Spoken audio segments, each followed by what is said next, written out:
Okay, I'd like to welcome everybody to this meeting of Council. This meeting is being live streamed and the voices and images of those participating in the meeting may be captured as part of this recording. We acknowledge the original custodians of the land that we are all meeting from tonight in our different locations across Indigo Shire. We pay our respects to their elders past and present and welcome any descendants who may be watching the meeting this evening.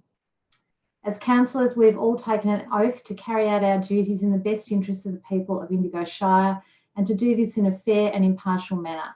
We are all committed to exercising the Council's powers and functions to the best of our skills and judgment. Do I have any apologies? In fact, I do have an apology from Councillor Barbara Murdoch tonight. Any other apologies? Leave of absence? I'm just making sure I can see you all. Thank you. Any declarations of conflict of interest? And any condolences? I believe we do have a condolence motion tonight from Councillor Shepherd.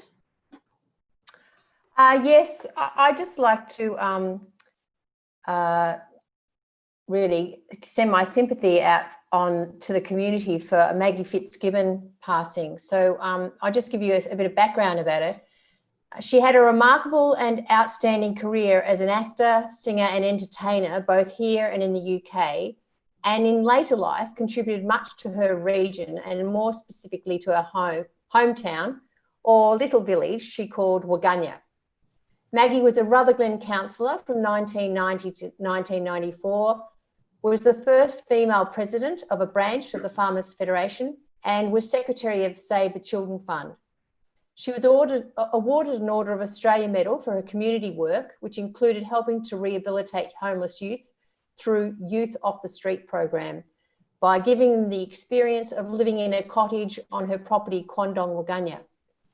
I met Maggie not long after she moved to Waganya, where, as a fellow member of the Corowa Concerned Citizens Committee, she used her strong oratory skills and media influence to help stop the installation of the high temperature waste incinerator in Corowa. Maggie, who was 91 when she passed away on June the 8th, was well known and well regarded and is being remembered at home and abroad for her outstanding earlier work on the stage and screen, but more locally as a strong advocate for youth and her community. Our sympathy to her family and friends, and I ask that we send her family a condolence letter under council seal. Thank you, Councillor. Do I have someone to second that motion? Councillor Price, all those in favour? Carried. Thank you, Councillor. That was a lovely tribute. Item 6 is community and council achievements.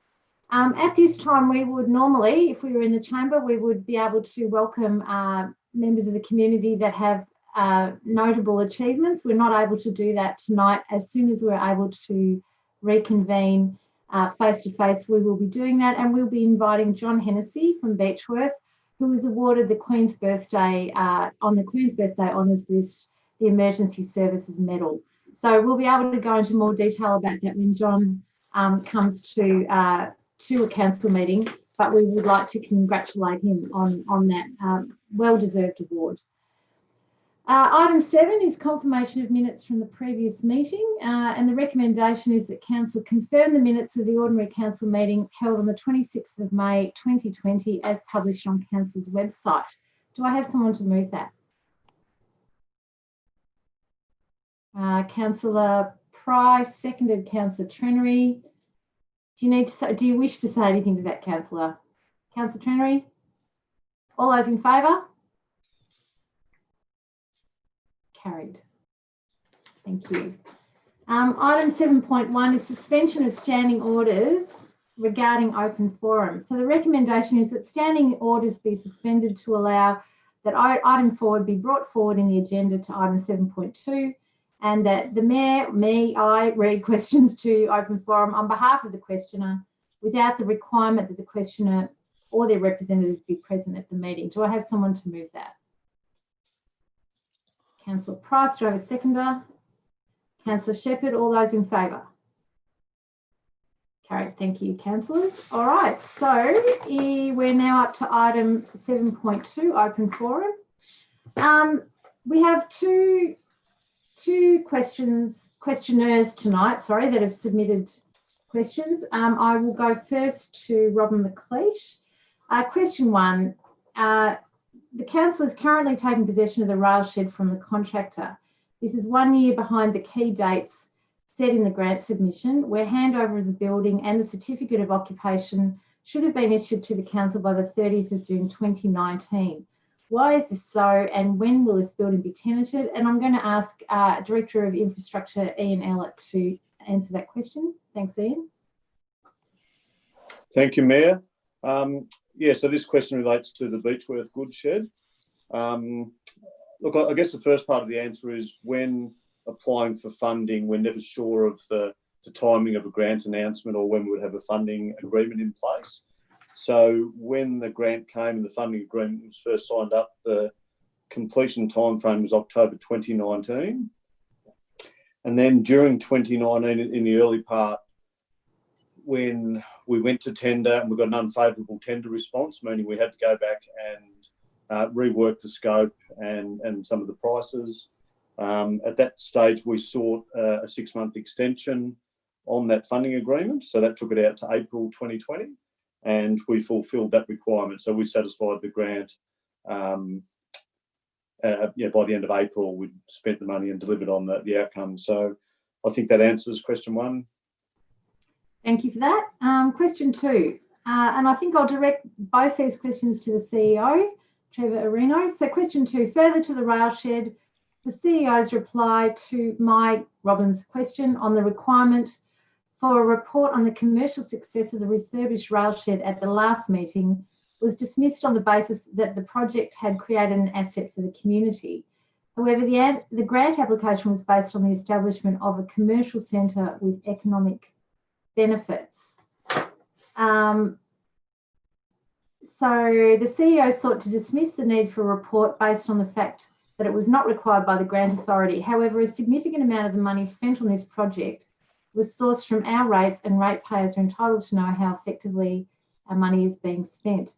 To confirm the success of the grant application as it was written, will the CEO establish a 4-year post-completion report providing details of revenue raised, the profit achieved, and the new jobs created compared to the performance standards stated in the grant application? Thanks, Madam Mayor. Can I just start? I need to go back to question 1, and Ian didn't quite finish the answers there, where the second part of the question was when it will be tenanted. So just to cover that off so we don't miss anything, we're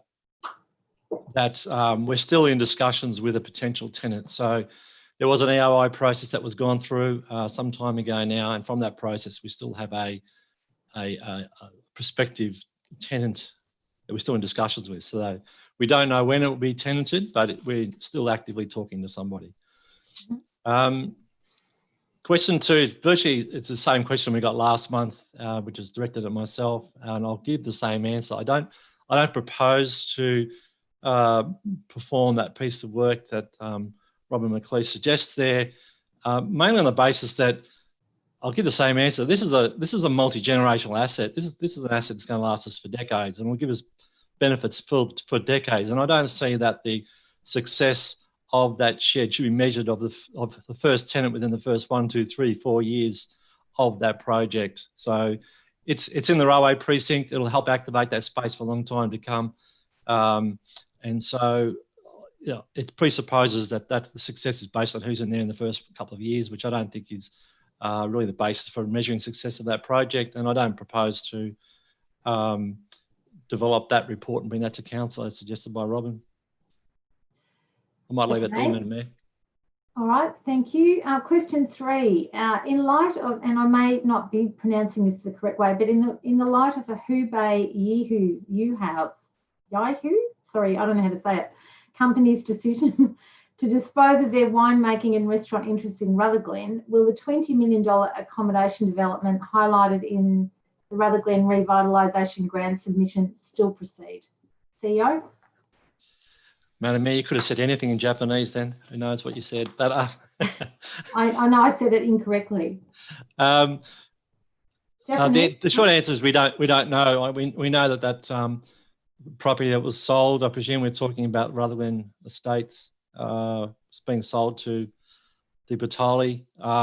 They have not shared with us their plans for development of that site, as far as I'm aware. So we don't know what the future developments are proposed for that site. I'm not aware that they're mentioned in the revitalisation grant. If they are, that's fine. But there's no link between the grant itself and that development, and there's no. I'm unaware what those proposed plans are from the new company. Thank you. And I just will apologise for my poor pronunciation there, but I literally received this as we went into the meeting, so I didn't have time to check that.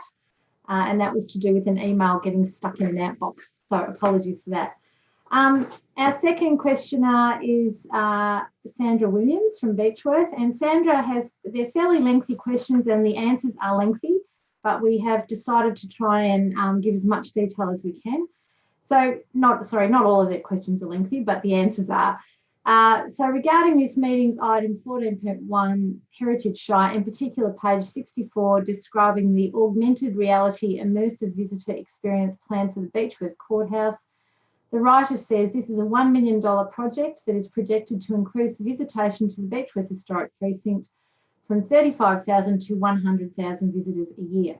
Question 1.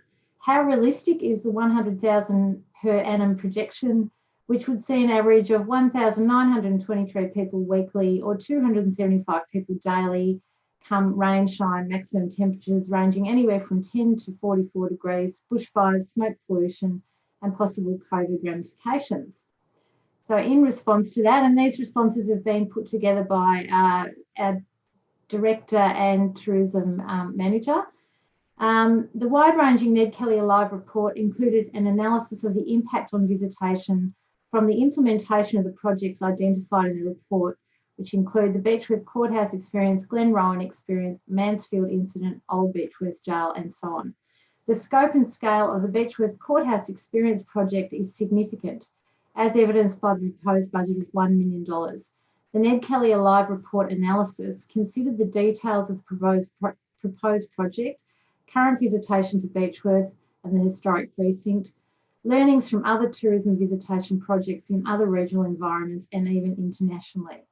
The increase in visitation as forecast uses a 10-year forecast framework and does not expect to achieve outcomes as soon as the project is completed or even after the first year or two of operations. But there is a strong sense of confidence that over time, the quality of the project and the compelling experience for visitors will result in visitation to the precinct and to Beechworth overall, consistently increasing to a point that the forecast numbers will be realised. Growth in visitation, in Beechworth visitation, is also forecast, with corresponding growth in precinct visitation leveraging the destination growth. Beechworth visitation has grown by 53,000 visitors per annum between 2017 and 2019, for example. Tourism data is generally measured as a 3-year rolling average to take account of the dynamics impacting visitation, such as crisis events that we have recently seen. Okay, question 2. I might hand this one to you, Mark Forrest. Are you happy to answer this one, or would you like me to read the answer? Happy to take that, Madam Mayor. Okay, so question 2. Add to that crowd the council's assessment in the Beechworth Railway Precinct land management plan is that 31,000 bike riders per annum are already attracted to the Murray to Mountains Rail Trail, which runs beside the Beechworth Railway Station and around northeast Victoria. Taking a total Beechworth visitation from these two projects, an average of up to 2,519 people would be visiting weekly, which is actually about 65% of Beechworth's normal prison population, or 360 daily all year round. How realistic or indeed desirable are these figures, especially in the light of available parking spaces or adequate public toilet facilities, not to mention the general amenity of country town Beechworth? I'll hand it to you, Mark. Thanks, Madam Mayor. So the response is tourism-based visitation to Beechworth, the Shire and the broader region is growing on the back of a diverse range of products and experiences. including cultural heritage, food and wine, natural environment and cycling. The benefits of this sustained visitation for towns such as Beechworth underpins the viability of the towns and creates business and employment opportunities, which in turn creates flow on social and community benefits. Managing the growing visitation and the demand of visitors on town infrastructure is something that all councils with tourism and high visitation experience. It's important for council to assess the potential impacts and adjust plans and strategies to ensure the adequate provision of infrastructure such as parking, public toilets, open space, roads, and the general amenity. Okay, thank you. And question 3, has council, and this refers to a question that was also asked by Robin McLeish, but I'm actually happy to re-ask it and just get a bit more information out there. Has council found any tenants yet for the refurbished Railways Goods Shed, again in Betchworth, funded by a federal government grant of $230,000 matched by ratepayers and promoted by council in a June 2018 news release as a vibrant cafe and bike maintenance and bike storage hub?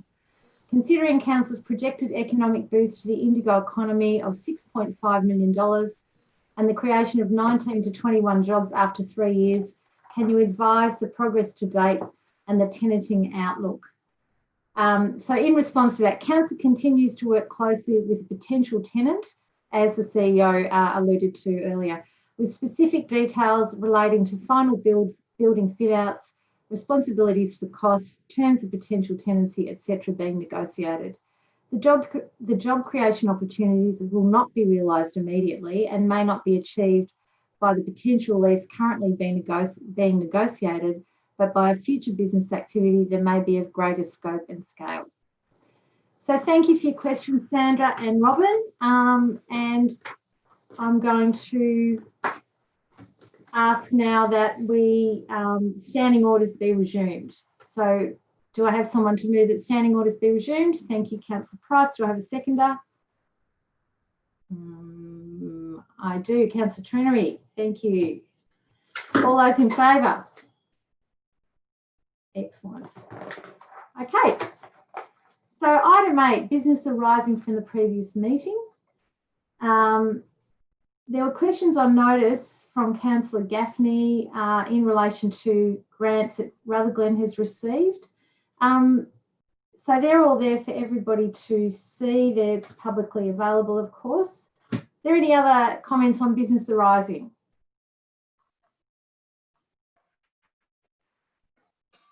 Councillor Shepherd.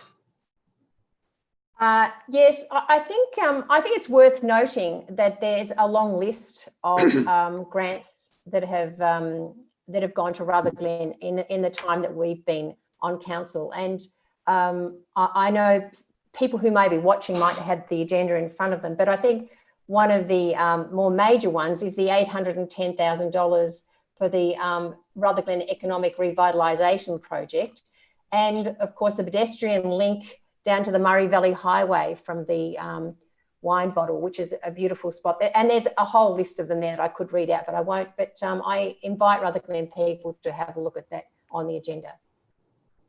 Okay. All right, thank you for that. So item 9 is petitions. Oh, hang on. Let's make sure. Do I need a motion for that? No, I don't. Item 9 is petitions. Councillor Gaffney, you want to make reference to a petition? Thank you, Madam Mayor. I had a petition which I wanted to table tonight, but due to changes in Local Law 3, it doesn't fit in with that time frame. I'd like to move a motion that the petition be placed on the agenda for the special meeting of Council on the 14th of July. That's a special meeting regarding submissions for the budget. This, in some ways, goes towards that, and I'd just like to move a motion that it be placed in that agenda for that meeting, which will require all councillors to be in agreement. Okay, do I have a seconder for that? Councillor Goldsworthy? All those in favour? Carried. So we'll see that petition at the July 14th meeting. Yes, CEO. Madam Mayor, just a reminder too, with the changes to local law, the need to count the positive votes so that we say that it's Okay. unanimous or not. Thank you. All votes to be recorded. And just in line with that, what I will ask then is if anyone is against, because it's generally easier to count those, and then we'll do it that way. Or So- abstained. Against or abstained. Yeah. Sorry, I think that's what I agreed to do last time, but I'd forgotten. Okay, so that's what we'll do for the rest of the meeting. Thank you, councillors. Item 10.1 is the May Finance Report. The recommendation is that council accepts the year-to-date May Finance Report, noting the progress against council's forecast. Do I have someone to move that? Councillor Trenery, thank you. Do I have a seconder? Councillor Gaffney. Councillor Trenery, do you wish to speak to this? Yes, I do. I'd just like to note a few things. It's obviously all there in black and white, but under the operation grants, I think getting the operation grants in advance payment gives us a favourable position of $2.65 million, which might make people have a bit of a look and suggest that we've got some money to spend. But what it is, it's a forward grant. So the end result to us is net impact of $0, which also includes $200,000 unbudgeted additional funds to assist business and the community to recover from the recent fire events. So as that will come in, it will also go out. So there'll be a zero impact in a net.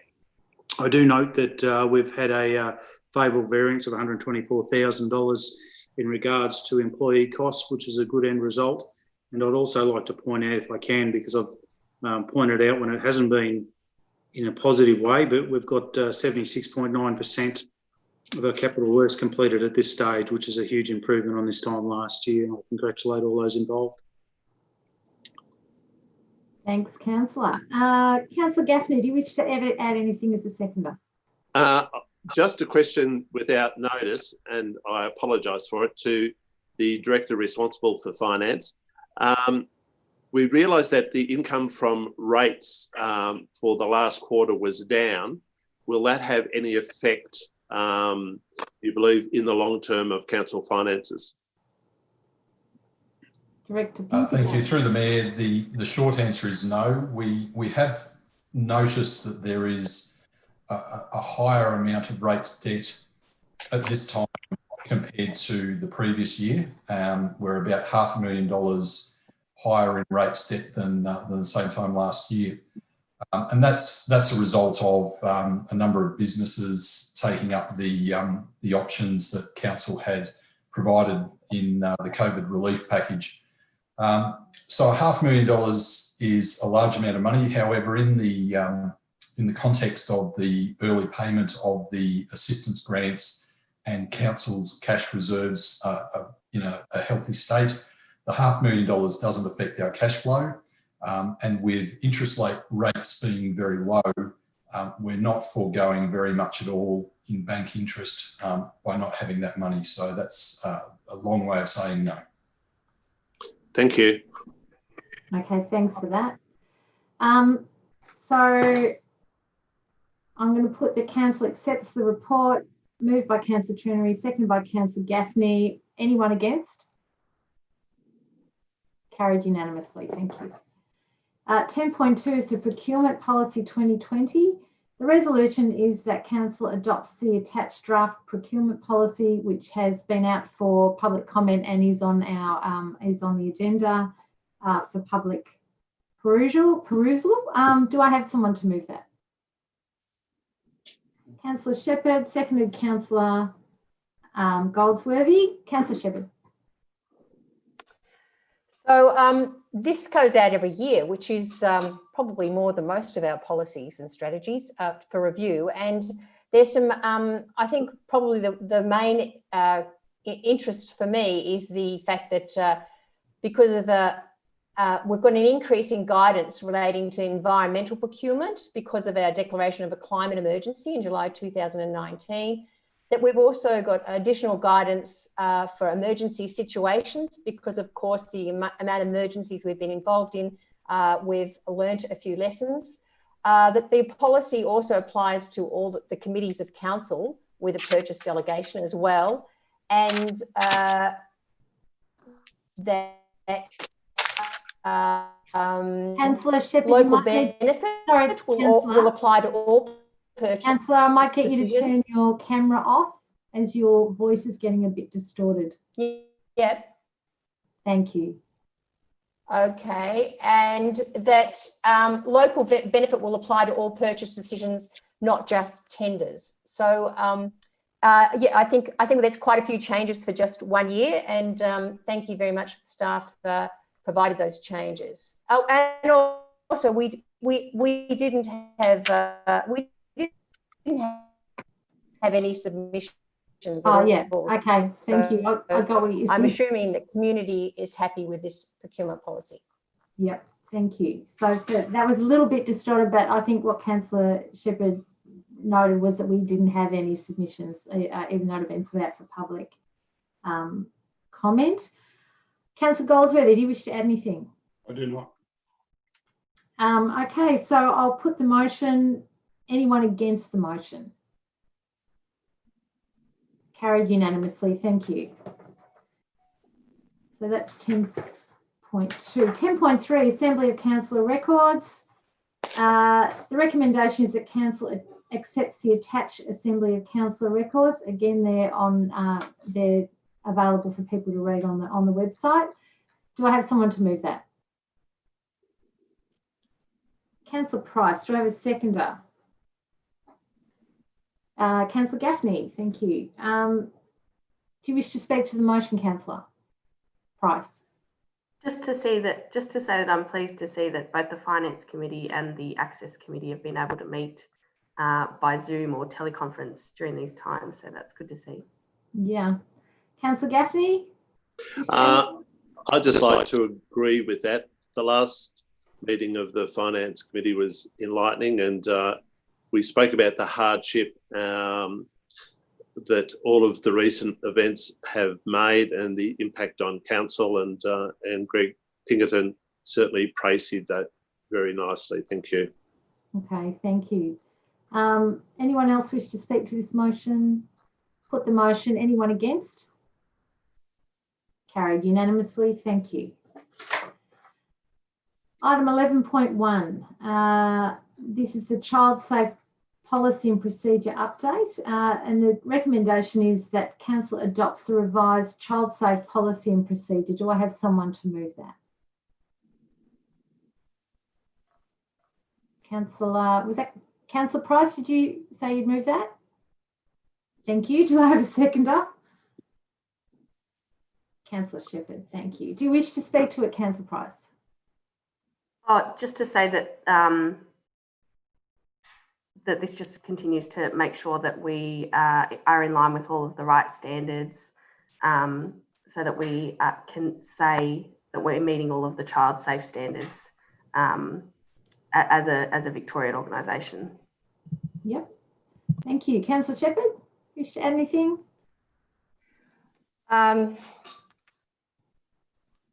Just that this is following the inquiry, of course, and it's absolutely to say it's an absolute no-go in terms of child safety and child risk, and our council is now, with this new policy, is now up to speed. So yes, of course, zero tolerance at all from Indigo Shire. Okay, anyone else wish to speak to this motion? I'll put the motion. Anyone against? Carried. And thanks to the staff for the work they did on bringing that policy up to date, because it is, as Councillor Shepherd said, so important that we get that right. 11.2 is the grants evaluation panel modifications. I do need to invite the CEO just to add a piece of information before we get to the motion. CEO.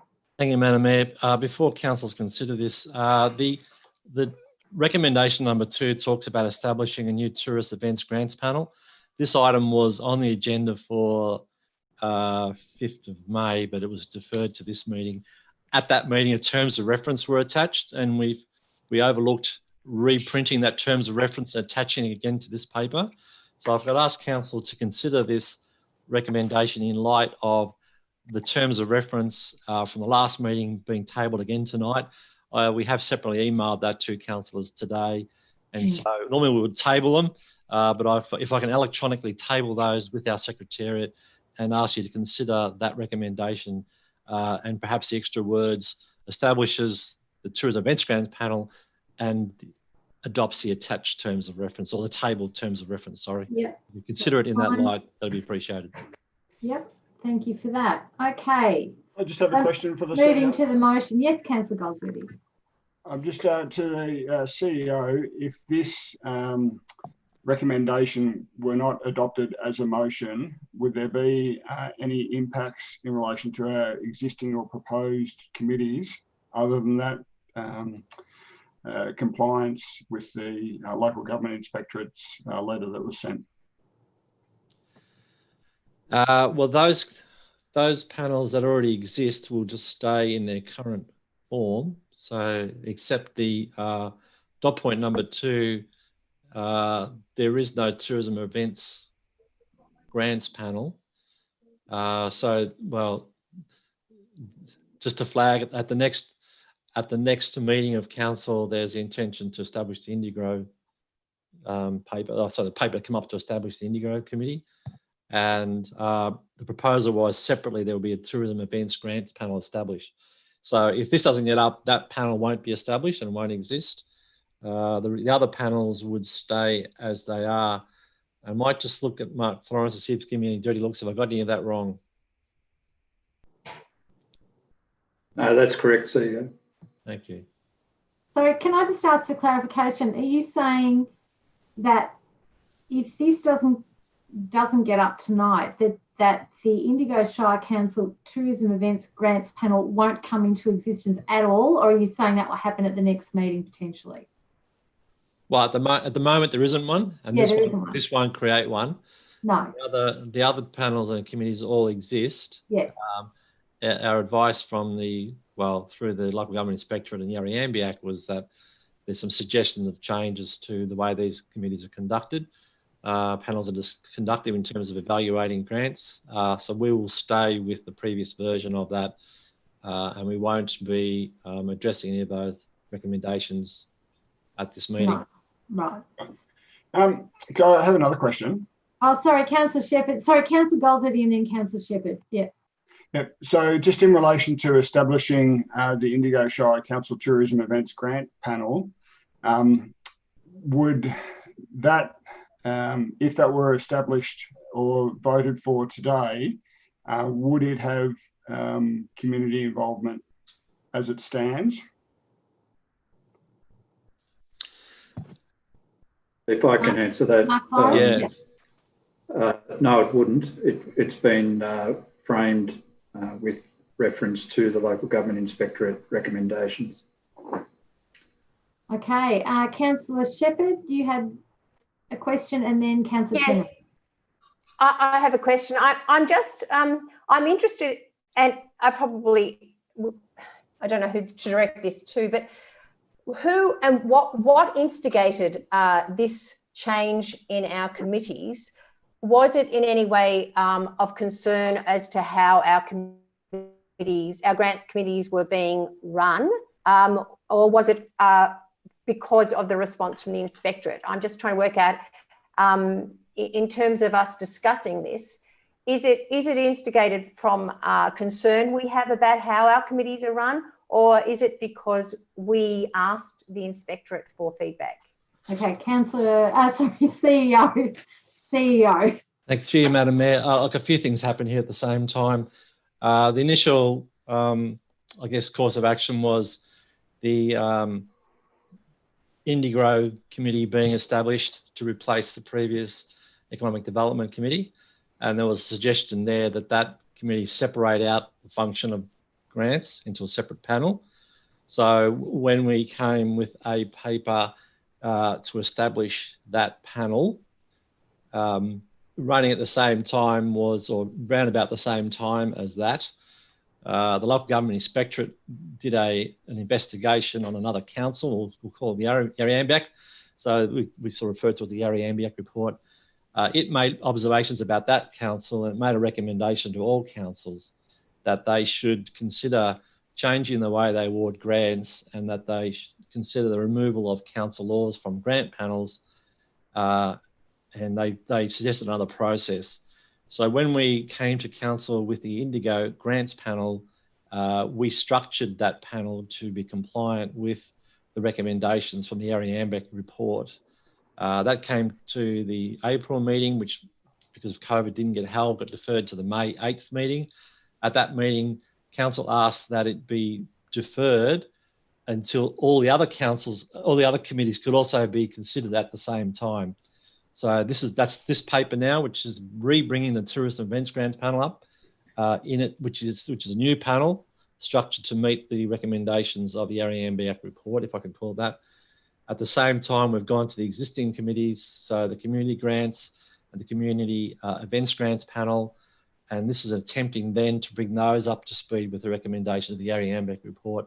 And if I can add to that, there's a couple of things with that report. One is that the recommendations are published in the report, and the public has seen those. But subsequent to that report, council also had some correspondence with the local government inspectorate.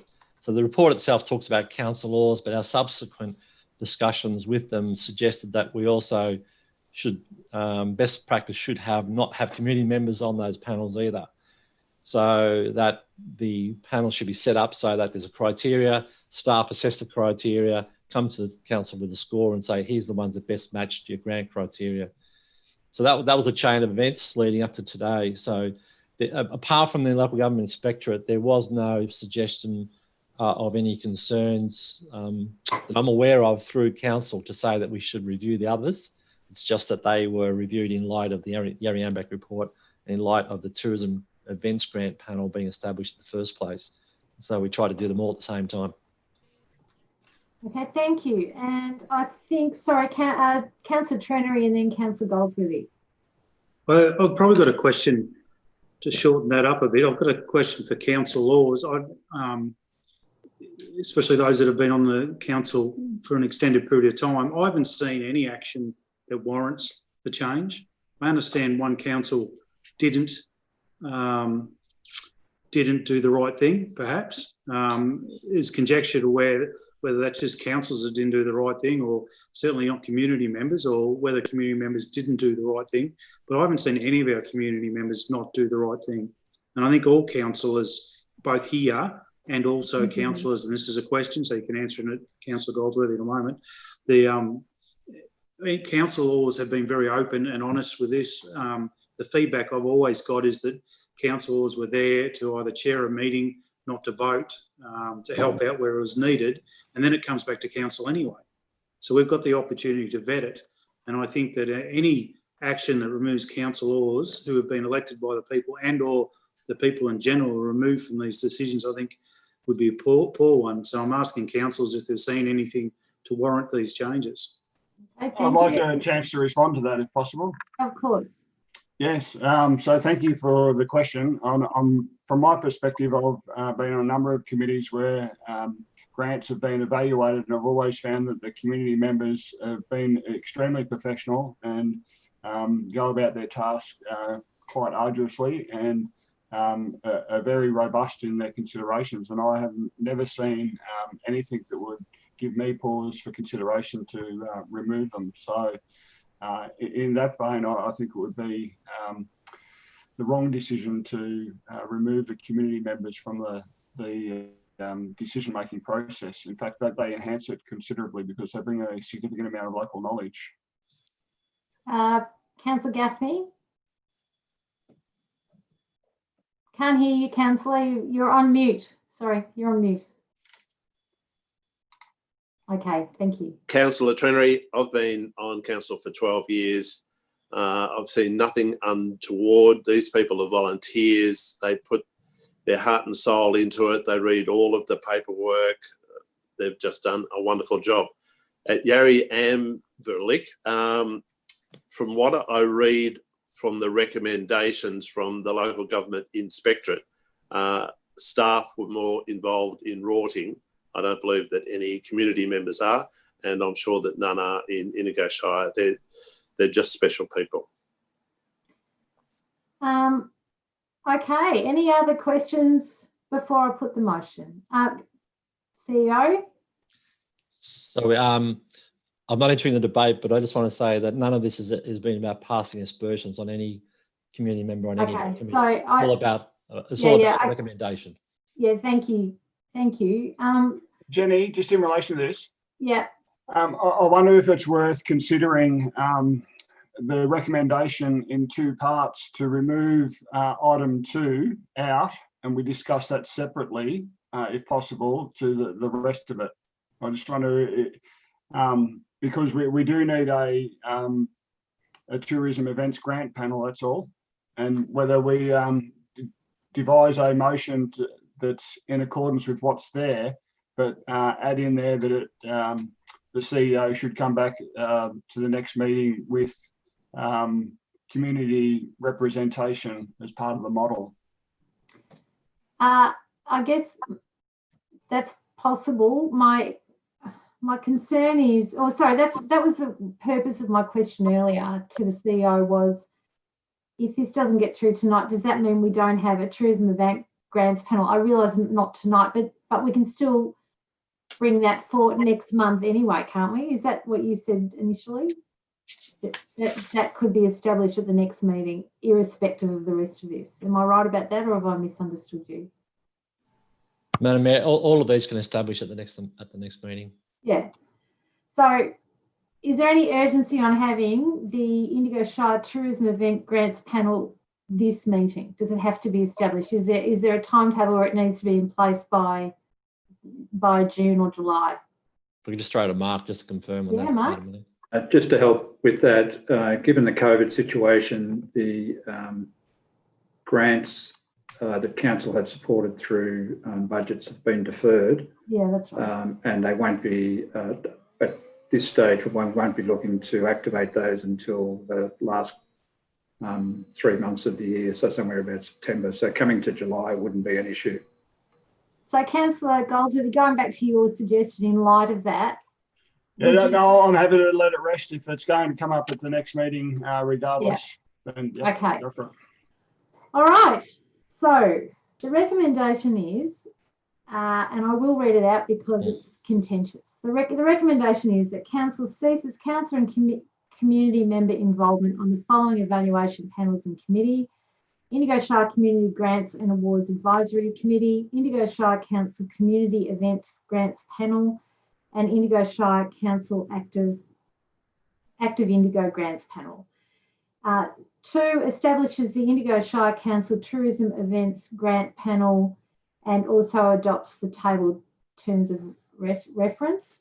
3, rescinds the IS Indigo Shire Grants, whatever that one is, AAG, terms of reference. What is that? Sorry. That's the first one. Oh, the Indigo Shire Community Grants and Awards Advisory, thank you. Awards Advisory Committee, terms of reference, recognises that committee, the volunteers for their contribution to council, and requests that the Mayor sends a letter to express council's gratitude and to acknowledge volunteers' community contribution. 5, considers a new terms of reference for an Indigo Shire Council Awards Advisory Committee and presents this at a future council meeting. And 6, expands the scope of the Community Events Grant Panel to include responsibility for the Community Grants Program. Do I have someone to move that? I'll ask one more time just to make sure. Do I have someone to move that motion? Okay, that motion is lapsed. All right, item 11.3, the swimming pool season review 2019. Sorry, Madam Mayor. Yes. So I can ask Council, given that item has lapsed, I don't have a reason to bring it back. So I guess, can I ask for a motion that gives me direction as to what you would rather have instead of that? So if it's, for example, that we come back in July with something different, would I please have a motion just to tell me what that is? Yeah, okay, thanks for pointing that out. So now that it's lapsed, that could be the end of it, or are the councillors interested in having the motion reconsidered to allow for community and or councillors to still be part of those committees and to have that brought back to council? Councillor Trenery, you moving that motion? you asked a question whether we want to do something or not. I think the only thing that's been in there is what was pointed out by Councillor Goldsworthy in regards to establishing the Indigo Shire Council Tourism Events, Grants and Panel. The rest I don't see if there's any urgency. And when Councillor Gaffney asked whether we should separate that out and move a motion in regards to it, the staff were happy not to. So I think it can lapse and stay lapsed. Okay, anyone else? All right, Councillor Goldsworthy, did you want to say something before? Sorry, I thought you indicated you did, and Councillor Shepherd. Yeah, it was only on that point that it would be a better situation if we actually got the Indigo Shire Council Tourism Events Grant Panel. If it comes back to us, probably not in this format. So I don't know whether the CEO requires a motion from this council to bring it back with the inclusion of community members on there. If we don't pass a motion, would he bring it back in July as it is without community representation? I mean, if this motion lapses, then I can only assume that you don't want to establish a tourism events grant panel. I understand what you're saying, CEO. I think that's a fair point. That is part of this motion. So if we don't ask for it to be done later, then it won't be done at all, and we do need that committee. So in line with that, is there someone who's willing to move a motion to say that we bring a motion to at a future date in relation to the establishment of that committee? Yes, I'm prepared to move a motion that reads along the lines of that the CEO bring to the July 2020 meeting a recommendation for the development, the establishment of the Indigo Shire Council Tourism Events Grants Panel, inclusive of community membership. Okay, and do I have a second? Madam Mayor? Yes, Councillor Gaffney. A question. Yes. Who is deciding, who decided the last lot of those grants? Previous committee. Sorry? So you talk about tourism events grants? Yeah. It was ITAC. The previous ITAC committee, which is no longer in existence. No longer exists. Yeah, so I understand the dilemma here. We've rescinded that committee, and this motion allowed for the new committee to exist. That motion's lapsed, therefore there's no committee and no direction to set it up. So it seems like just to tidy this all up, there needs to be, well, there may or may not need to be, but if we want that committee to exist, we need to request that it. So just to clarify, the council. So sorry. So just to clarify, the Indigo committee was established with the terms of reference that didn't include the function of grants. Right. So that they can award grants, we need that committee to be brought to council. Yeah.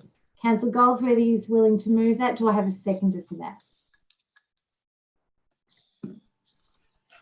Councillor Shepherd, sorry, before we go there, did you want to ask a question before? I just realised I hadn't got back to you. Well, I did. I'm more interested in reviewing the terms of reference rather than specifying councillors and community be involved.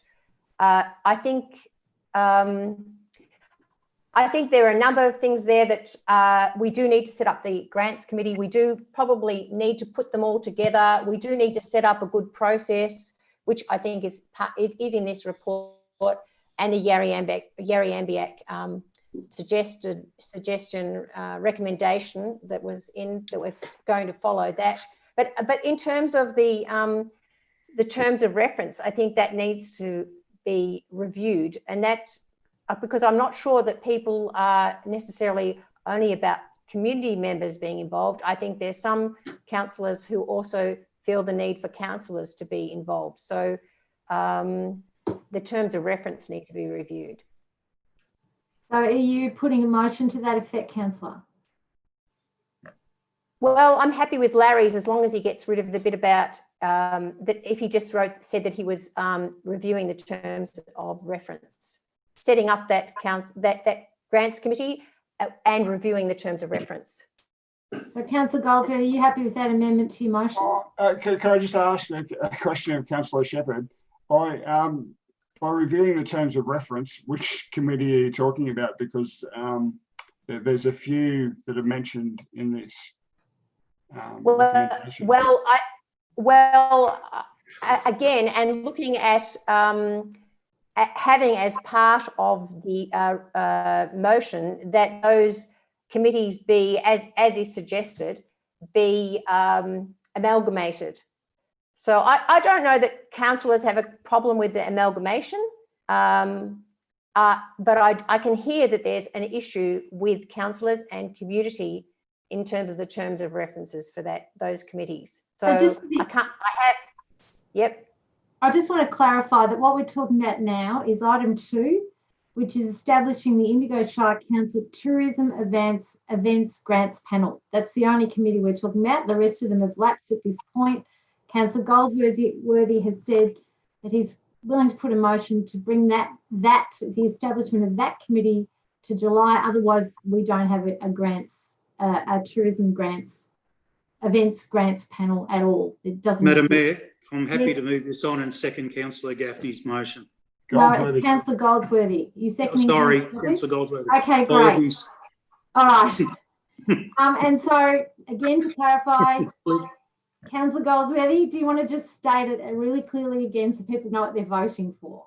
Yeah. Or against?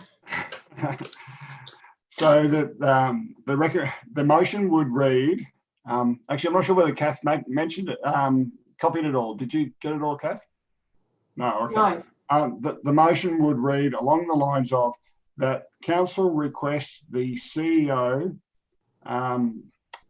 bring back to the July 2020 ordinary meeting of council a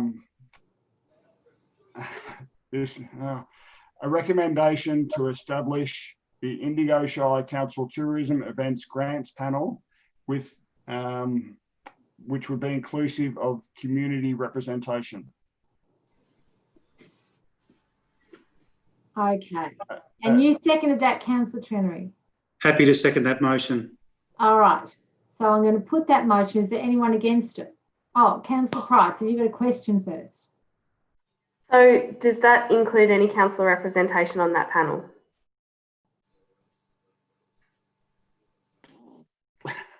As the motion goes, no, but I'm not against that. Can I just say that if the recommendation comes back from the CEO that doesn't include councillor members of that committee, then council can add that at the next meeting.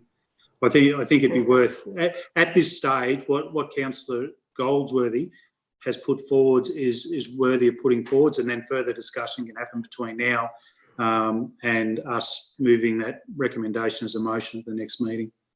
Okay, Councillor Gaffney. Would that committee be open to the public?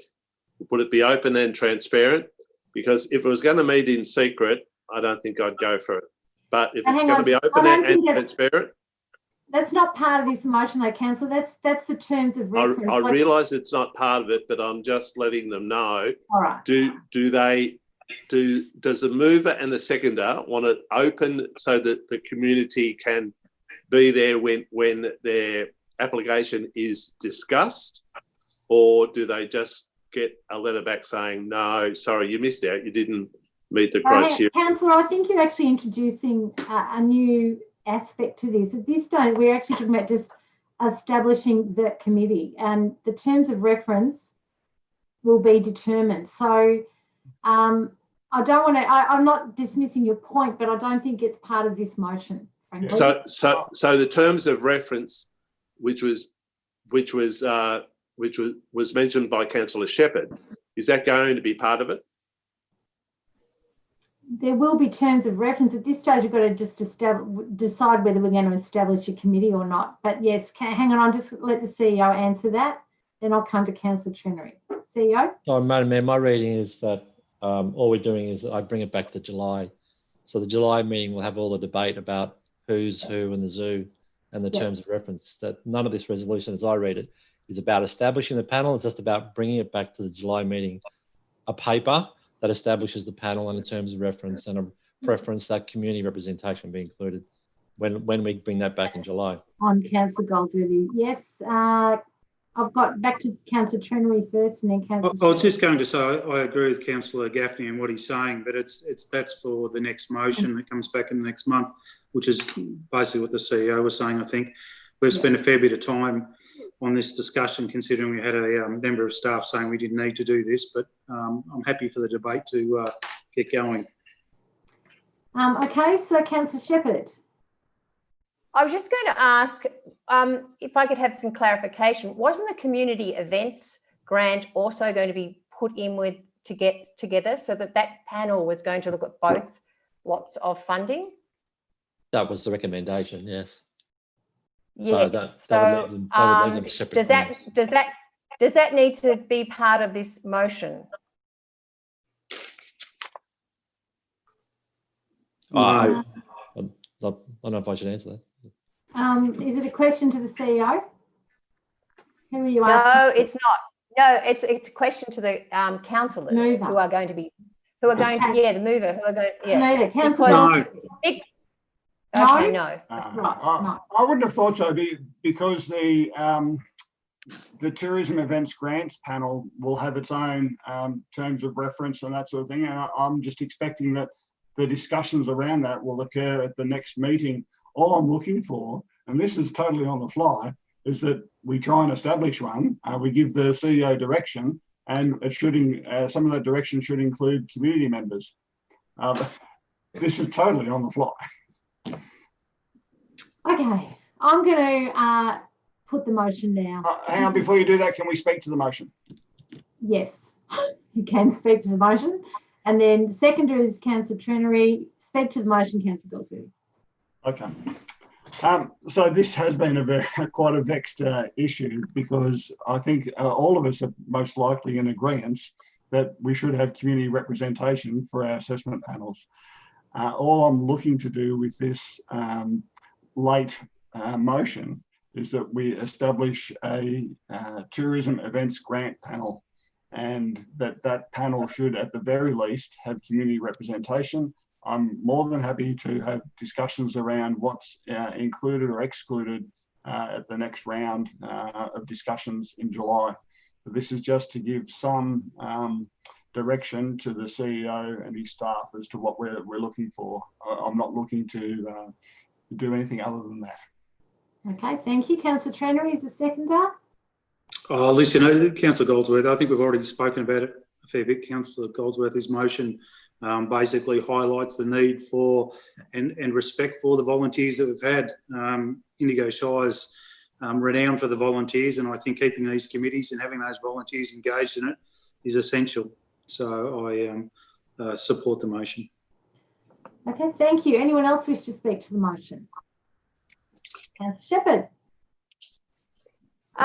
Look, I mean, I've got in front of me here the letter from the inspectorate, from David Walker, and I understand that he's saying from his perspective, the most effective way to operate grants programs is to have a structured application process, standard evaluation criteria, and for council officers to evaluate the applications against the set criteria. And I think we do that quite well, and we could perhaps firm that up a bit more.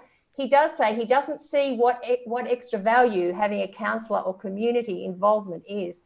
I think there is huge value to have at least community involved, and that could be debated, and we could do a fair bit of discussion about what community adds to any decision making at a council perspective.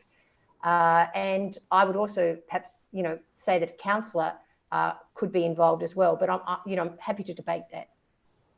Okay, thanks, councillor. Anyone else wish to speak to the motion? Okay, I'm going to put the motion. Anyone against the motion?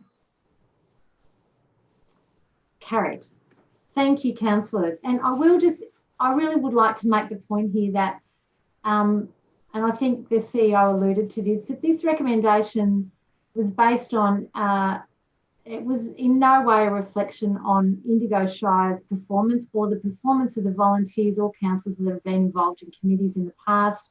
It came out of a statewide direction from the inspectorate because there have been issues on some councils around the way committees function. So it's important to say that we really value the input of our community members, as you can tell from the discussion tonight. And whatever the outcome of that, it was never the intention to in any way impugn them or their contribution.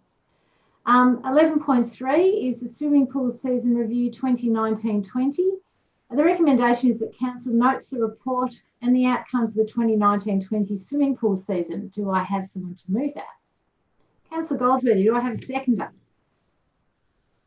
Councillor Price, thank you. Okay, Councillor Goldsworthy, do you wish to speak to this? Yes, I do. For mine, our pools are a significant asset. The community utilise them heavily, and I'm sure if they're open for longer hours and for more days in the year, they would get more heavily utilised. It was unfortunate during this year that we had the bushfires that we did, and that brought about some prolonged closures of them, and I believe that staff learnt some valuable lessons in relation to when to close pools and when to open them. That's not an easy task, and it's a little bit of a black art to try and get it right for the in regards to the smoke effects to the staff and to the pool using public. Of the 5 pools, we had a total cost of just under $300,000. And if you think about the council budget, the amount that the pools are utilised, this is really money well spent.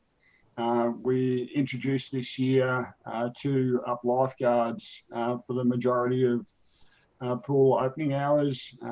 And once again, I think that's quite a successful thing to do, because it provides that extra measure of confidence that the pool users are being looked after and looked over safely. So it's a fairly comprehensive report. For those that do read it in depth, you might note that there's a significant increase in the cost of the Beechworth pool, but the majority of that can be attributed to the pool coordinator costs being solely to that cost centre and not distributed across the 5 pools. So in total, I think it's a good wrap up of what we do as a council in relation to our pools. Thank you, Councillor. Councillor Price, do you wish to speak as a seconder? Yeah, I think it's pretty well said in the conclusion. Council's pools will always play a critical part in community wellness and connectedness, and I think that this report really speaks to that. I'd like to congratulate the staff on being adaptive to a very challenging season. And although I'm sure they'd reflect on some of the decisions and say that we would do it differently next time, I think that these were situations that we hadn't seen yet. And I think that we've been really responsive to how the community felt about some of those decisions. And it's good to see that there'll be a discount for 2021 memberships for those who had a membership over the 19-20 season and felt that it was unable to be properly utilised due to some closures. It's also really good to see significant investment in our pools in terms of solar, and being one of the first regional shires to have solar across all 5 of our pools. And so while other councils are having discussions about the value of their pools and maybe cutting costs and getting rid of them, I think that we're showing that we have a really high value in them, and what a community asset they are. So thanks again to the staff. Great. Anyone else wish to speak to this motion? Councillor Shepherd. I was just wanting to ask a question of Mark, if I could. Sure. We had unbudgeted $50,000 in terms of having to have the 2 lifeguards in the pools.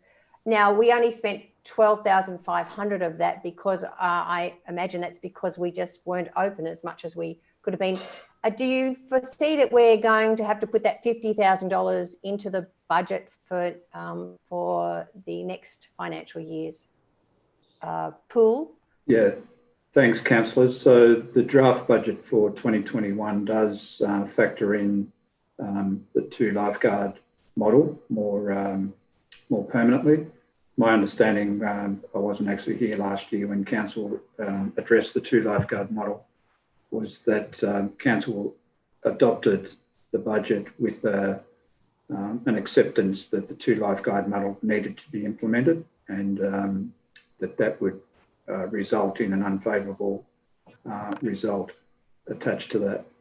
And as I've said, whilst it reads as an unfavourable result, it does provide comfort that when it was applied, it was in keeping with the guidelines that have been established.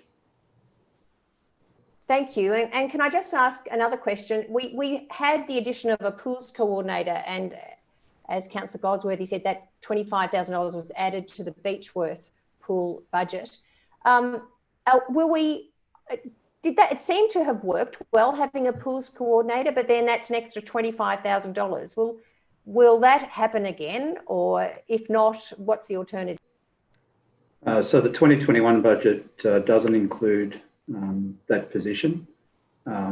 It's something that we'll be looking at from a department point of view to see whether we're able to fund that through other means. So whether through offsetting, making use of a grant source to be able to fund another activity, which then would free up some money to potentially fund the pools coordinator. So it's something that we're working on in the lead up to the next season.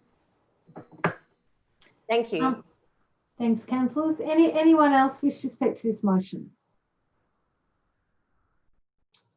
Okay, Councillor Goldsworthy, do you wish to sum up?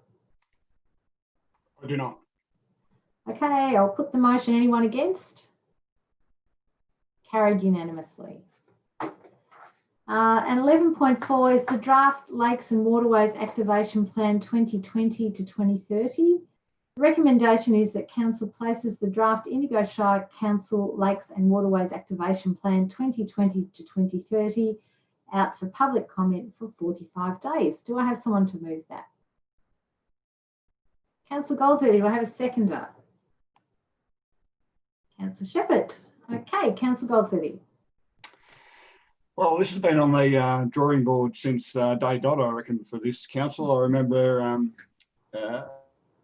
Mayor, you mentioning about our waterways and wanting to do something additional. And I know early in my term on this council, I went down to a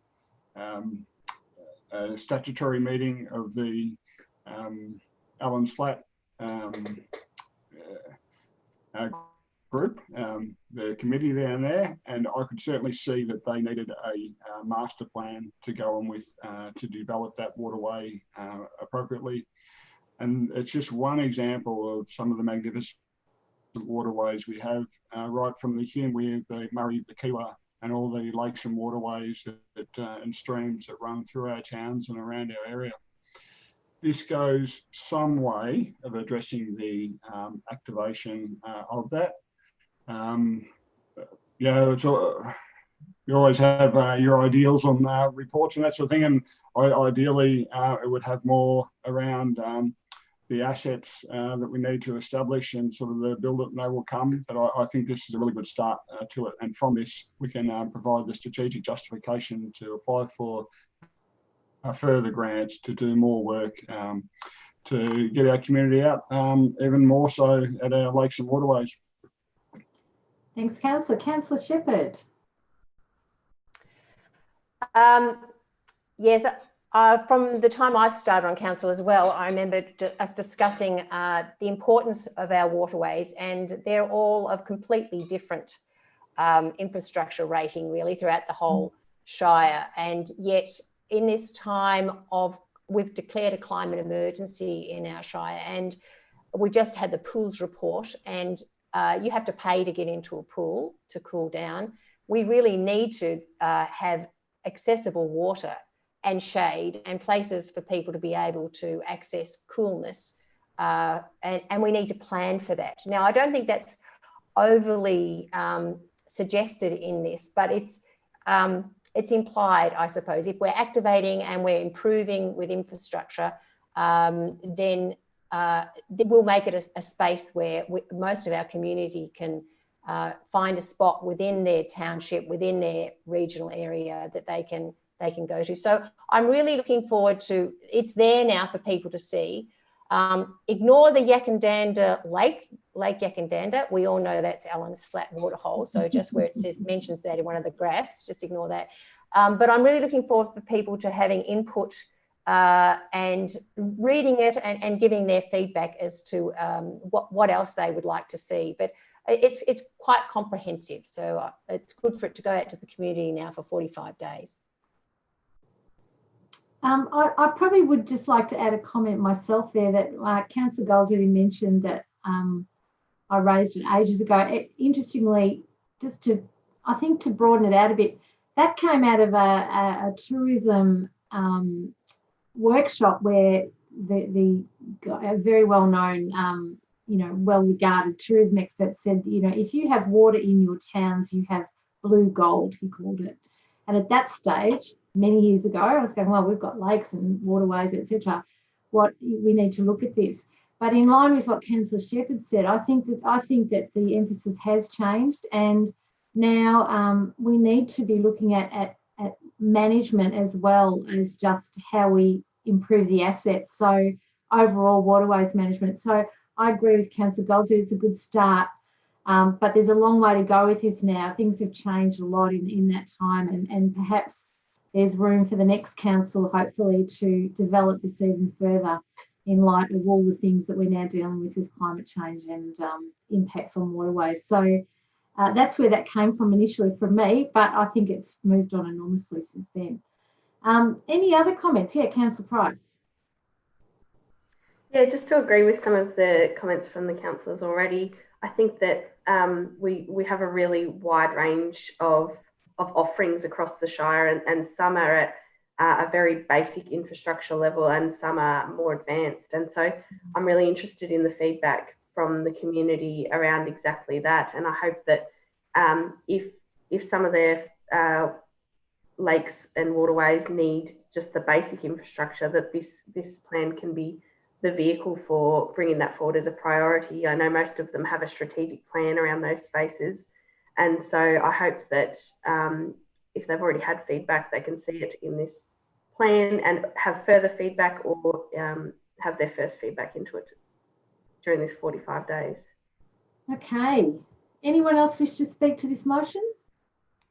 Councillor Goldsworthy, do you wish to sum up? Yes, thanks. Look, we have significant waterways assets in our council, and we do have to look after them, whether they're directly council's responsibility or whether they're under the auspice of DROP. We should try and activate them as much as possible, look after them, consider their needs into the future, because as stated, with a changing climate, I think these will be very important. We're in the depths of winter now. Most of our lakes, including the one at Chiltern, is full, which is terrific, but there's still a lot of people out there utilising them even now. People camping by the river and that sort of thing. So come summer, this is going to be critically important from here on in. So I recommend this strategy go out, and I hope people comment on it. Okay, I'll put the motion. Anyone against? Carried unanimously.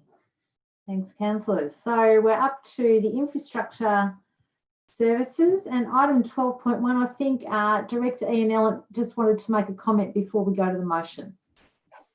Thank you, Mayor. Yes, look, I just wanted to point out and acknowledge that the attachment that was published with this agenda was actually the wrong one. It was the Capital Works report from last month, so dated April.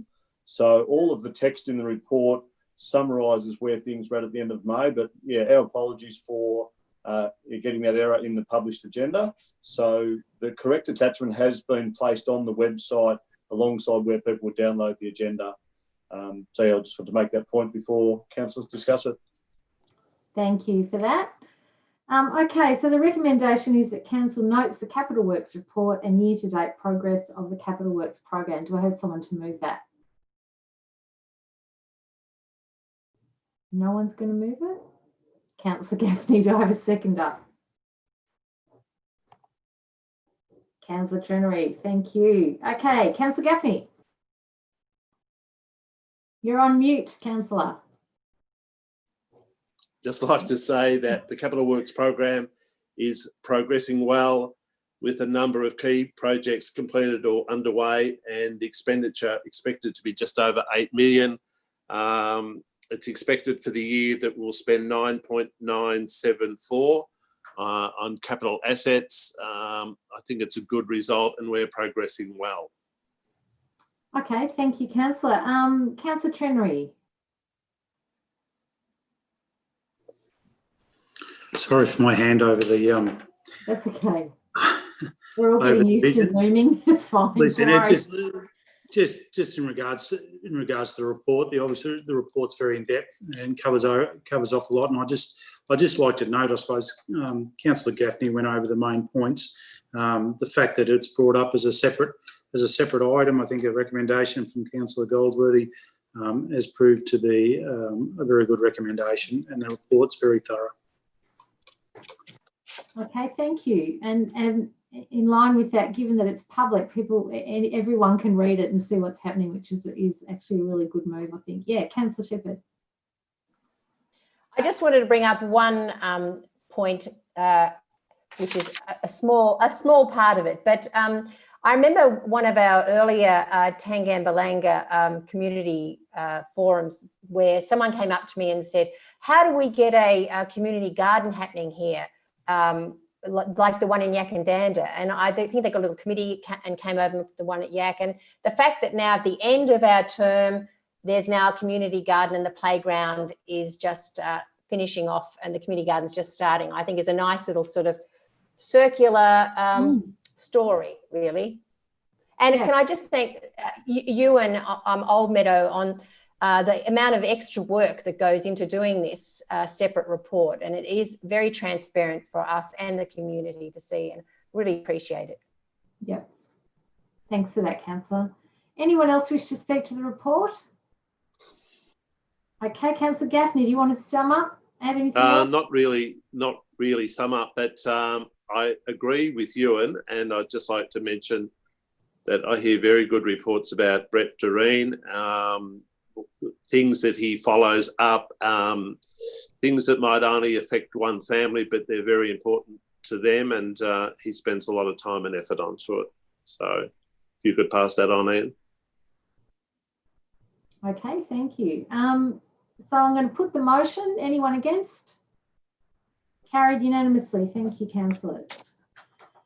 Item 13.1 is the advisory committee minutes, and the recommendation is that council receives the attached unconfirmed advisory committee minutes and endorses the officer comments. Do I have someone to move it? Councillor Price, second up. Councillor Trenery. Thanks, councillors. Councillor Price, do you wish to speak to the motion? Yeah, just again to highlight that the Community Access Committee was able to meet by teleconference at 5:30 at night. It was quite eerie to hear different people on the phone call. You couldn't hear them until they introduced themselves. And the importance of conducting that meeting, although it was frustrating to not be face-to-face, we were reviewing the footpath at Lake King and the fact that it had been intended to be 2 stages and defeats the purpose of access by having it in 2 stages, because you couldn't actually provide a footpath to access Lake King itself. And so the committee was able to ask the question, could that be prioritised, that the whole path be completed in 1 stage? And that made sense and has actually been adopted. So I'm really thankful to Kate O'Toole and Kate Bigland that were able to make sure that that meeting still went ahead. And I also note that there were a couple of apologies from 2 of our members who were homeschooling their children, and witching hour is not a great time for that meeting. So totally understand that they weren't able to attend, but thank you to those who could. That got us a quorum that meant that we could discuss that and make a sensible suggestion back to the organisation, which was then adopted. Great. Okay, thank you for that. Councillor Trenery, do you wish to add anything? Just in regards to the Finance Committee, obviously we're continuing meeting. It's a very important committee. I was just wanting to know whether this is a good opportunity to ask about native veg offsets, or whether we're going to have that discussion later on down the track, because I've got a few questions in regards to things we spoke about at the Finance Committee. So, Councillor, do you want to raise that in general business?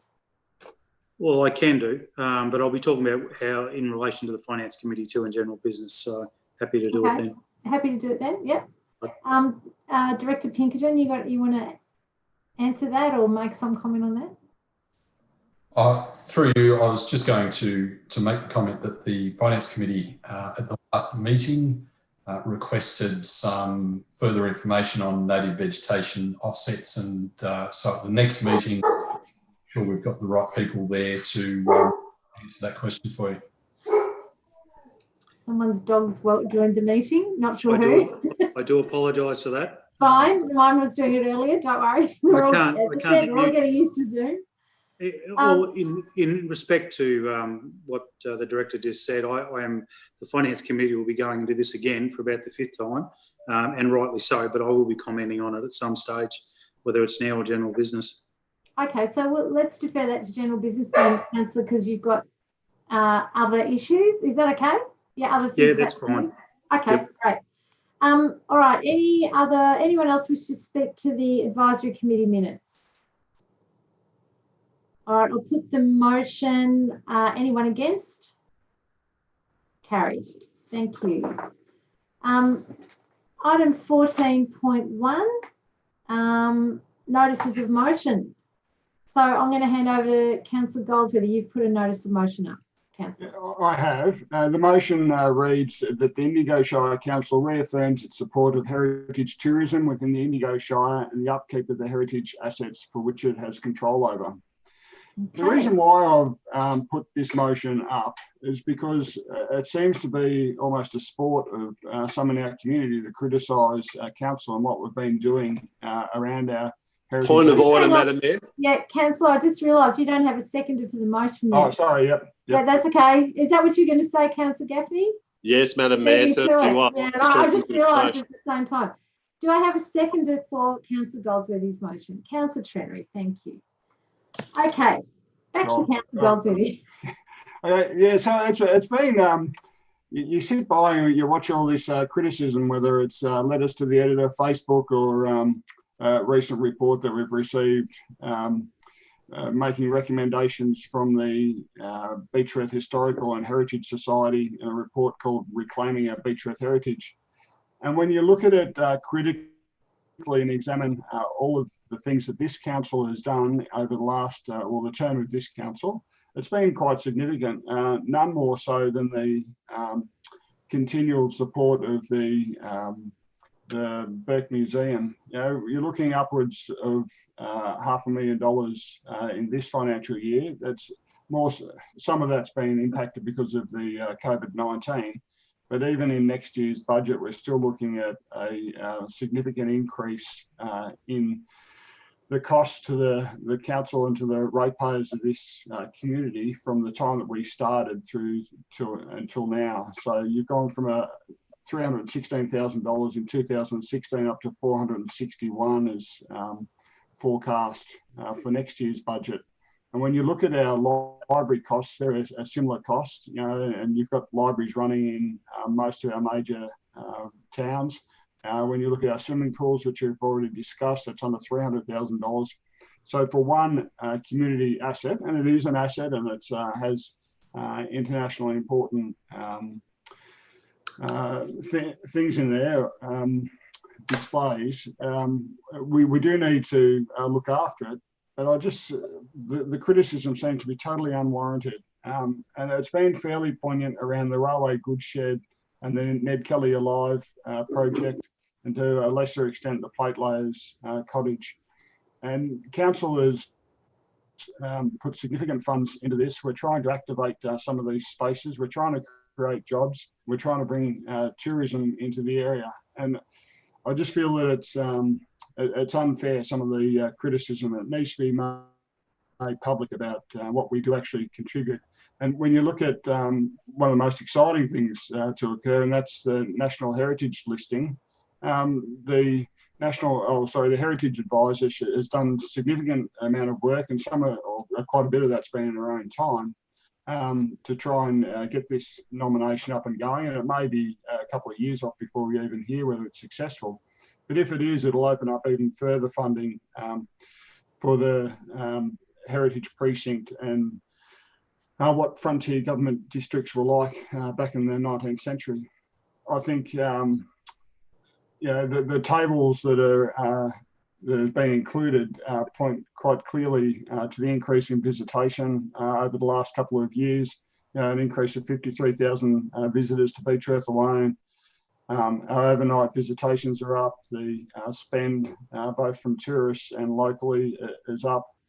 And the percentage of funds from the tourism budget that go into Beechworth specific arts and cultural heritage events is quite significant. And so, as I continue to say, it's unfair criticism, and I think those that are continually writing about council and how our lack of attention to heritage, it's certainly not justified. We've got staff that work very diligently and have been quite successful in what they're doing, and none more so than the 25 billboards that will be plastered with Indigo specific advertising in Melbourne to try and get people to come back to our community, and that's been done at a very economical cost. So for mine, our council staff and the councillors and the council in general pay a lot of heed to our heritage, and I think we should support this motion, just basically saying we know we're doing a lot, even if others don't. And there's probably some more significant heritage, if we look back at our Aboriginal or First Nations people, that we should be looking at even more so than our 19th century heritage. Okay, thank you, Councillor Goldsworthy. Councillor Trenary, do you wish to speak to the motion?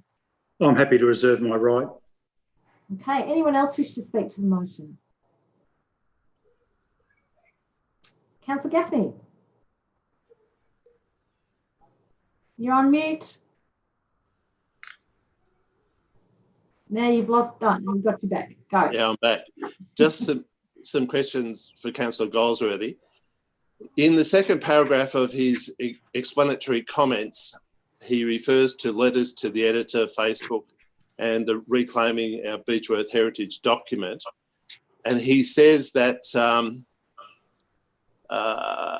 that they are blatantly incorrect. Now, I know what blatantly means, and it means that they're intentionally incorrect. Is that what he's really saying? He's saying that the community letters... So you're asking Councillor Goldsworthy? Councillor Goldsworthy, do you want to respond?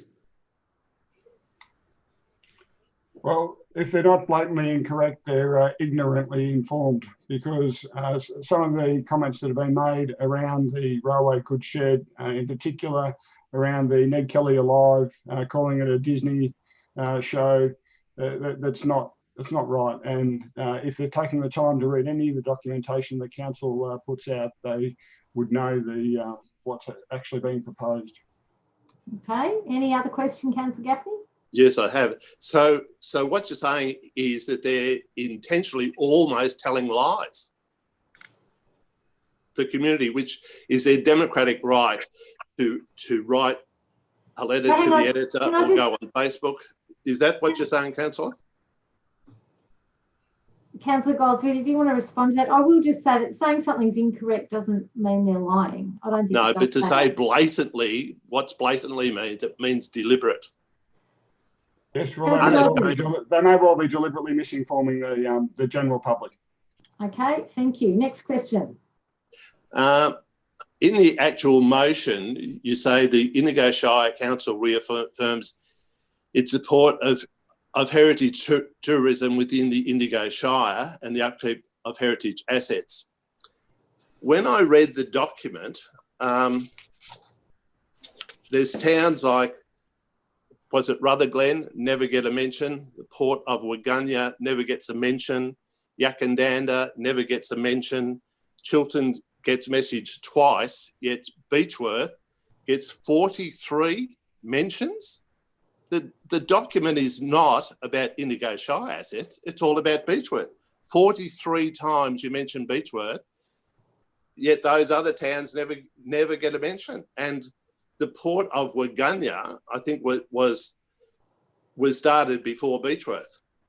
And they recently found a boat that was covered in Sunday Creek, which was known as a Norwegian pram, which took goods and passengers from the paddle steamers. Yet there's no mention there. There's no mention of spending money there. It's all Beechworth. So why do you say Indigo Shire Council?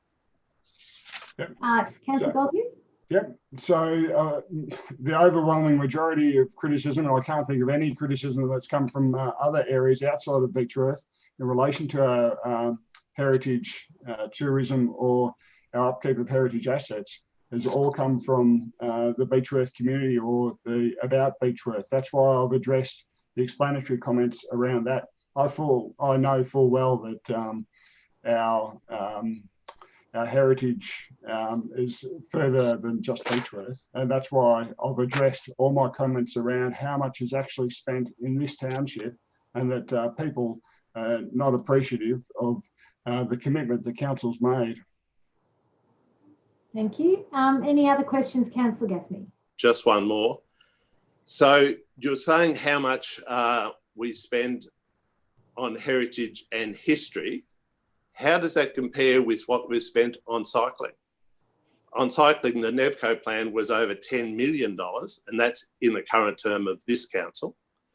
$4 million for marketing. How much do we spend to market heritage and history?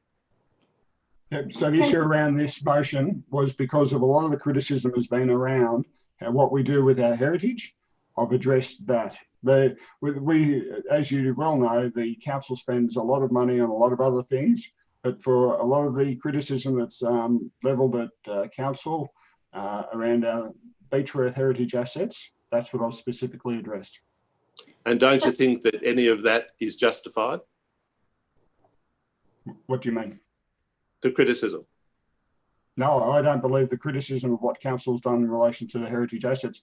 The only scope that I think some people could be critical of, and it was a decision of council and it was taken with the costs in mind, was around the plate layers cottage. You know, like I could see where people would be critical of that because there's only Mayor O'Connor and myself that wanted to keep that, but it was the majority of council that decided that due to the expense of it, it wasn't worth it. And I accept that. And I can see where people would be critical of that and may have some justification. But otherwise, no, I don't believe that any of the criticism is justified when you look at the depth and breadth of what's spent, what's done, or the strategies that have been implemented and what's going ahead. Okay, thank you. Any other councillors wish to speak to the motion? Councillor Trenner, Councillor Shepherd, yes. Just tell me if I'm unstable. It says my internet's unstable. Look, I am unstable. So it's hard to resist that. Yeah, I knew you were going to comment on that. Yeah. You're not unstable. Look, I'm really interested in the listing of, like, I appreciate the work that Councillor Goldsworthy did in putting this together, and I'm really interested in reading it all in one block, how much we have spent.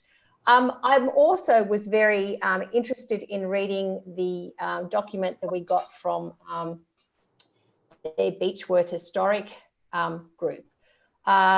I agreed there were things in there that I didn't think were justified, but I agree. Someone said it was democratically, an option for them to give us their feedback, and they also put a lot of work into that. So I was interested in reading that and interested in seeing in their concerns.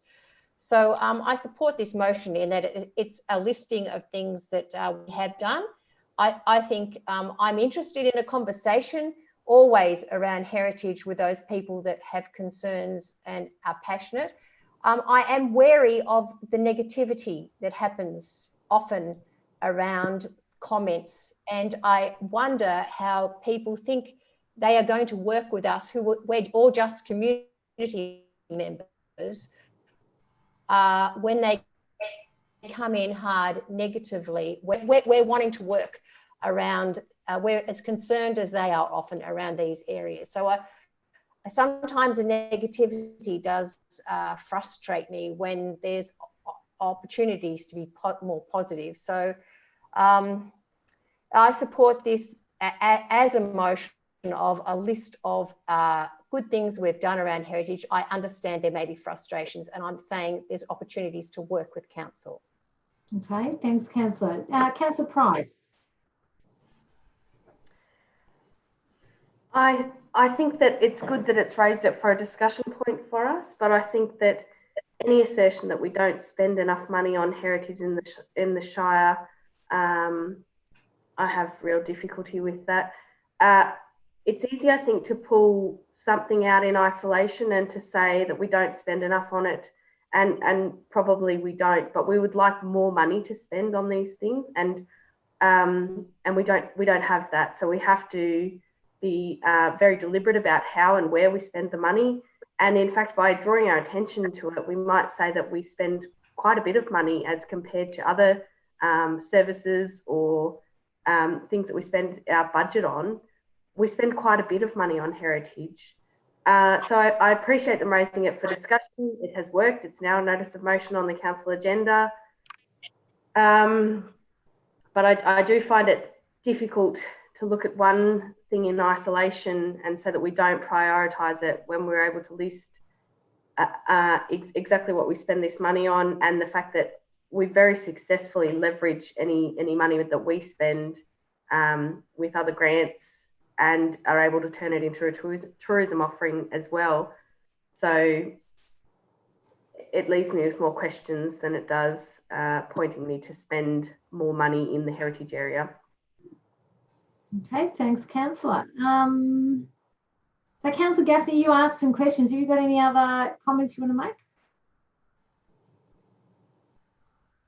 You're muted.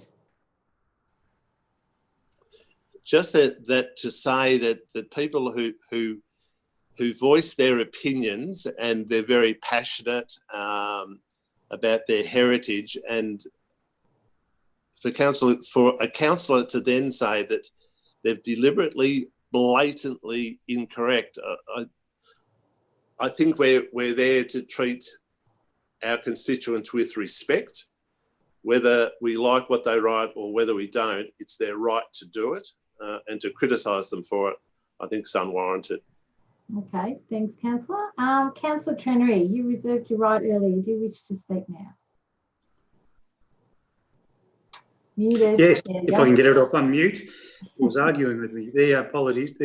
Listen, what Councillor Gaffney just said is they've got a right to comment, and they have got a right to comment, and they have a right to be passionate about something. And I think it's also the right of councillors to put the facts out there, and that's exactly what Councillor Goldsworthy's done, is put the facts out for everyone to see. People can make up their own minds about it.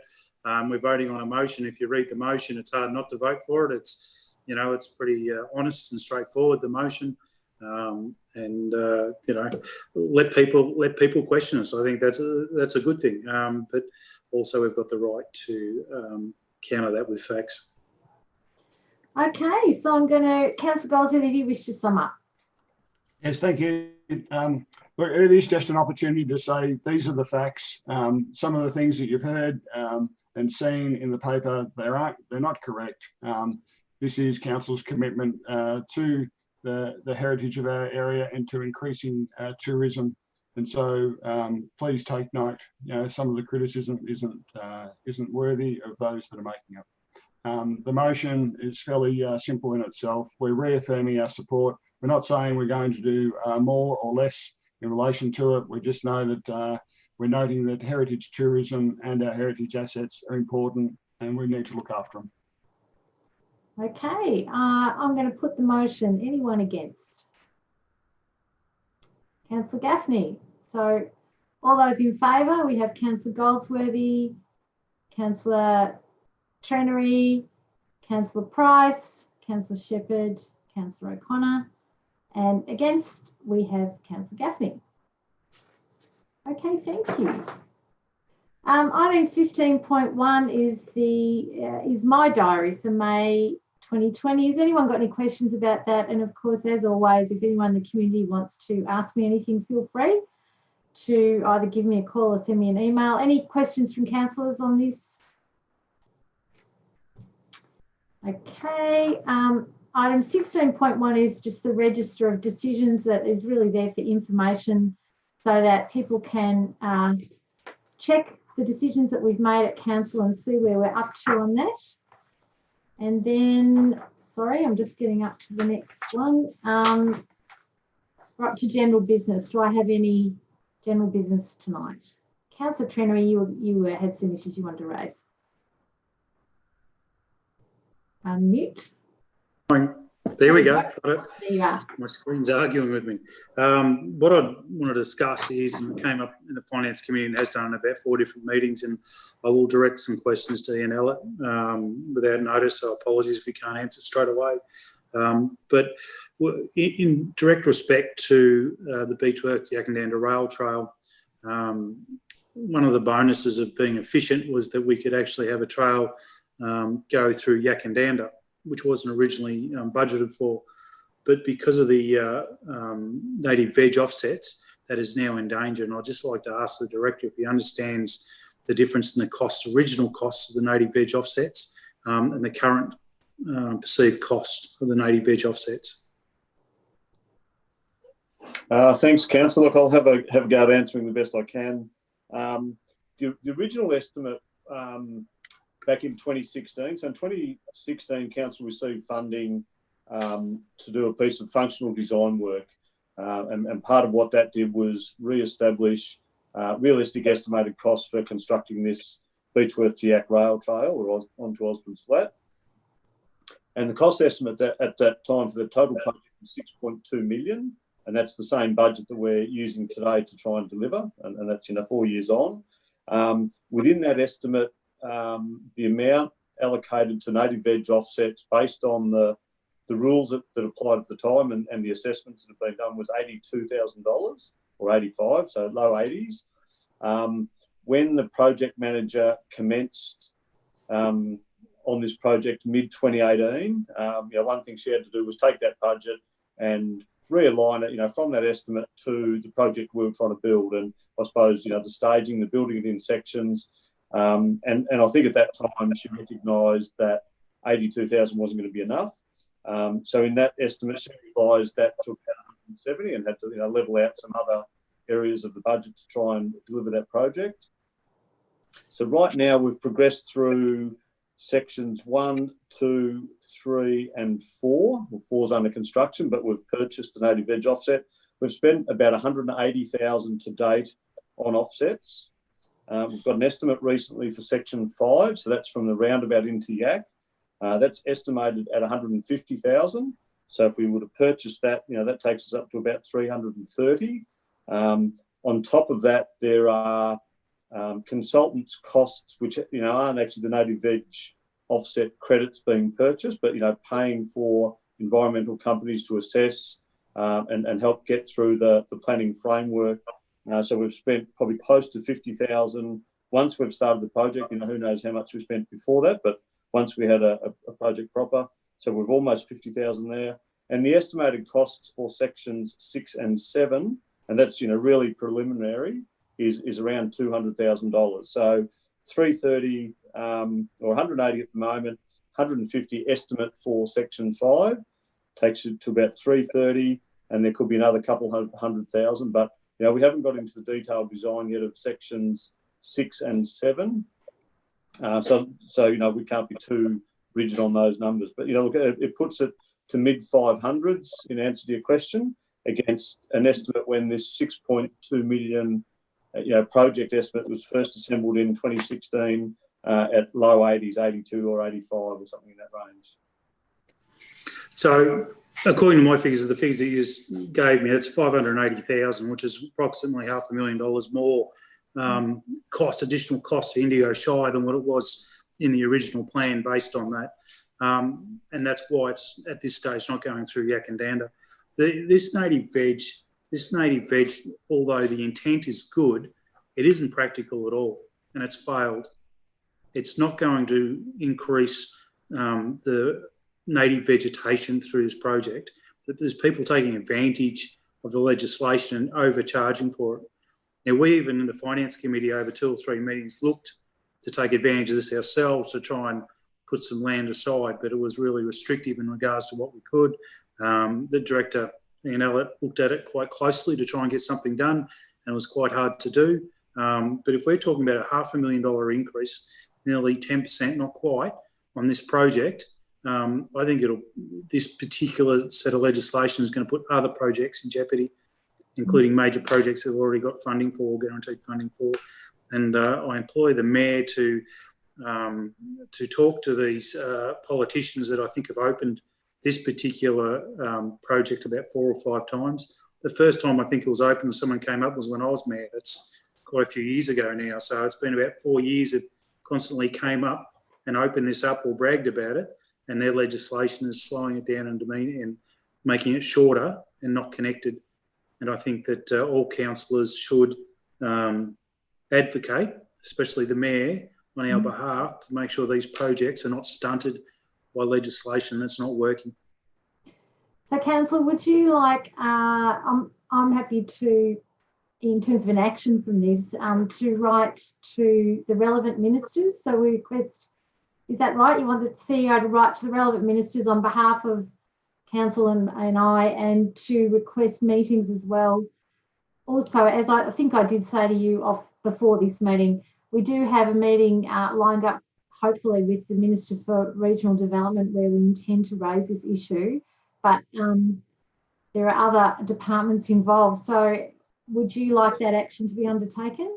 I'm happy for council, and that minister's well aware of the project, obviously. So I'm happy for council to take any action they can to highlight this and advocate for it, whether that's hopefully through the mayor, CEO, or council in general. Yeah. It's got to a point where we have to say something, because it's the projects that we've got going aren't going to be delivered in the maximum way that we've said we're going to deliver it to community, which is a shame. Sure. Yes, it's an absolutely huge blowout. Councillor Goldsworthy. Yeah, I'm very supportive of what Councillor Trennery is saying in relation to whatever action we can, whether it's advocacy or writing letters directly to the responsible minister. I think it's also important to be inclusive of the Epic bike track, because it looks like not dissimilar costs there, and it could well railway some of the project enhancements there as well. Yeah. Okay. Very happy to do whatever I can in my role, and equally if other councillors have connections, contacts where they can advocate, it would be really good to see that.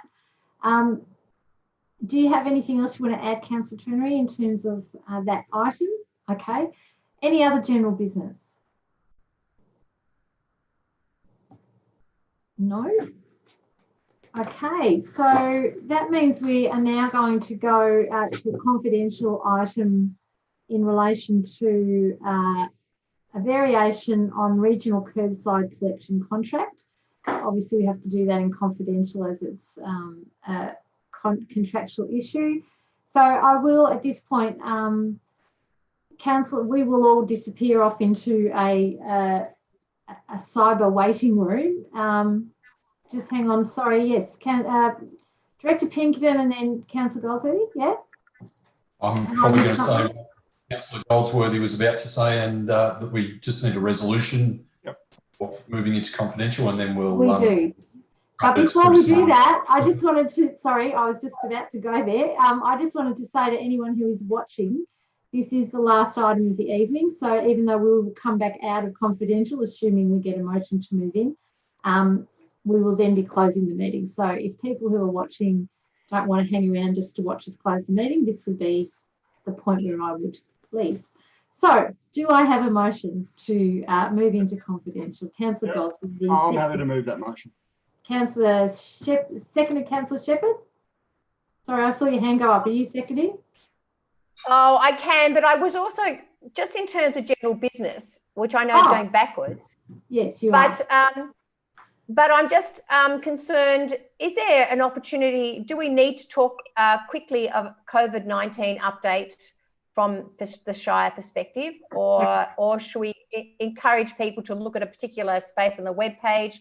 I'm just really aware that, you know, there's just been Melbourne closures, and then and I know that there's people that are probably interested in our feedback or from our staff. All right, so before, just hold off on confidential for 1 minute, just to say that we do put out updates every week, so hopefully people are getting those weekly updates by email. If you're not, please contact council. We'll make sure you get on that list. And if you know someone that isn't, please pass it on to them, or the information. There has been, as everybody would know, there's been increasing numbers now in Melbourne. Tonight there's been an announcement of shutdowns for postcodes within Melbourne.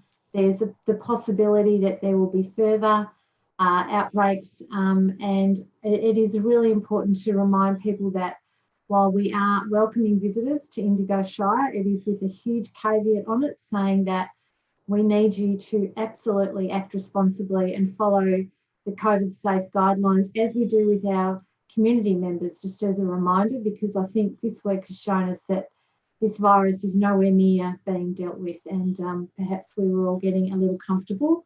But I think we're now back into very uncertain times, which means that a lot of the things that we're planning and hoping would happen in the next few months may again change. So please be patient with us. We're just trying to follow the guidelines and ask that you all respect and follow those guidelines. Does anyone else want to add anything about COVID-19 at this point? Okay, well, let's just hope that things settle down from what we're seeing these last few days. So in line with that, for anyone that's leaving the meeting now, thank you for watching, and we will now go back to the motion to move into confidential. So I had Councillor Goldsworthy to move it. Councillor Shepherd, you agreed to second that motion. Anyone against the motion? All right, so admin, can you please put us into confidential? And councillors, just wait a few seconds before.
All right, we're back.